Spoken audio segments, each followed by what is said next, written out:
Welcome back to yet another installment of r/no sleep. Hope you guys are enjoying the videos. Pretty good response. Thank you all that are watching. Thank you all that are listening on Spotify, Apple Podcasts, Amazon Music. Don't be mad at me. Today I have another one from Ezekiel H Graves. Titled, I paid $49.95 for revenge. Now I can't make it stop. Intriguing. Let's get into it. It started with an ad, a stupid, bizarre ad that popped up as I was mindlessly scrolling one night. Get revenge on anyone for just $49.95 plus taxes. Results guaranteed. The image above it was weird. A grainy, low-resolution photo of a cake, lopsided and half-frosted, sitting in the middle of a dimly lit room. There were no candles, no decorations, just a single tiny knife stuck in the center, like someone had tried to cut a slice but given up halfway. Below it, in bold red letters, start your 7-day plan today. I laughed, then it clicked.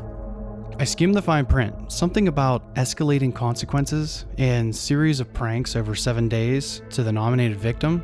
Finality of contract. One line caught my eye. Recipient must be personally known to the sender. This includes in-person acquaintances, direct online communication, or individuals whose written words to the sender.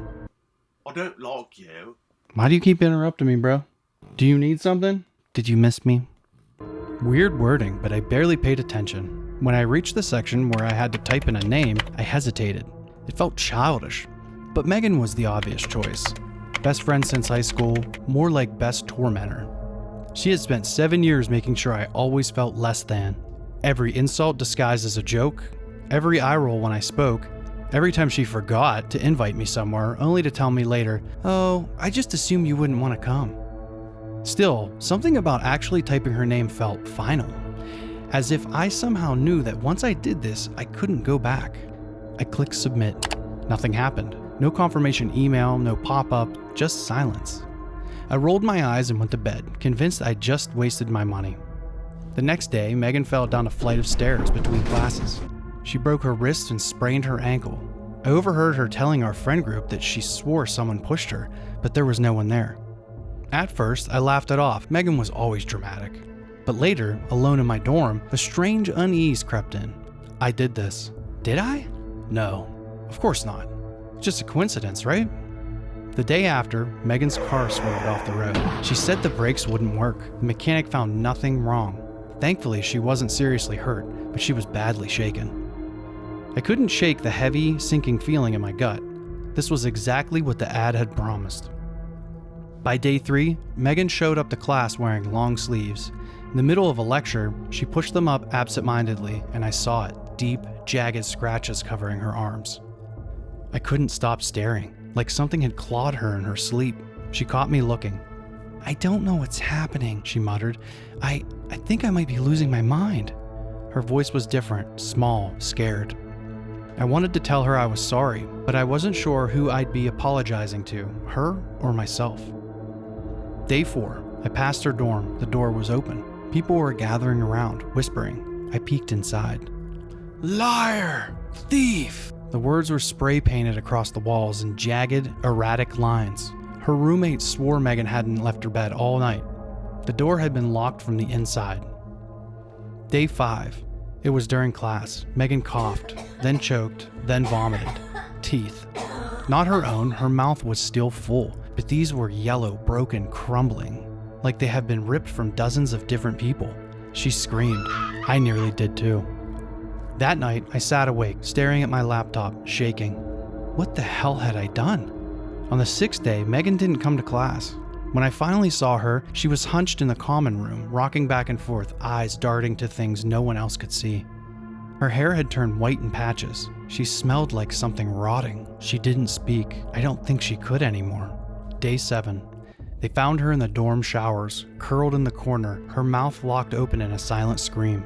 No one could explain how the water had been running hot enough to boil skin from bone. I couldn't breathe. This was my fault. I checked my bank statement, my stomach twisting. The charge from the website was still pending, but now it had a note next to it. Payment in progress. Please nominate the next recipient. I clicked the transaction. A web page loaded. You must nominate someone. 7 days will begin again. If no name is submitted, the cycle will revert to the original sender. I felt cold all over. No. I shut my laptop, my heart slamming against my ribs. But the next morning, I woke up with scratches all across my stomach. Not just a scratch, letters. Tick-tock. It was happening to me. I panicked. I had to pick someone. I wasn't ready to die. Megan wasn't the only one who made my life hell. What about Olivia? She laughed at Megan's jokes. She made plenty of her own. I typed in Olivia's name. The cycle began again. I watched in horror as Olivia suffered.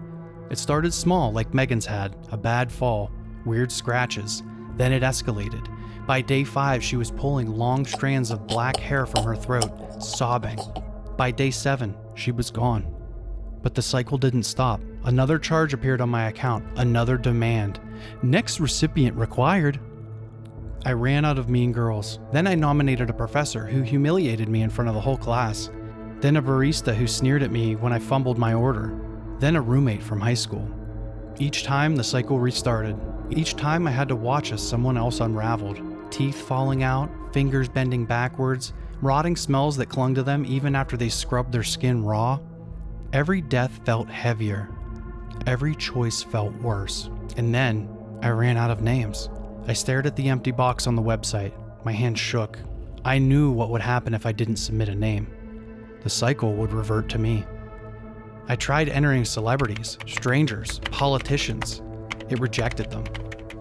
The recipient must be personally known to the sender. This includes in-person acquaintances, direct online communication, or individuals whose written words the sender has read. My breath caught in my throat. There was no one left. And now it's day 6. I wake up covered in scratches, my reflection whispering things I don't understand. I feel something watching me from the corner of every room. The floorboards creak when no one is there. I know what's waiting for me tomorrow. I have 1 day left, and I have no one else to choose but you.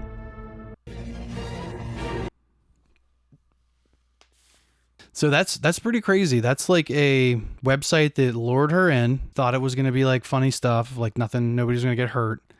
She put in a name, and it was actually her best friend. It started to torture them.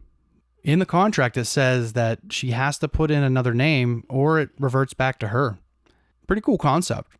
Terrible for the victims that probably really didn't do anything, but she was trying to save herself. Ezekiel H Graves, appreciate you writing that, man. That's a good one. Look forward to seeing what your next one is. I am the meat grid masochist. Farewell.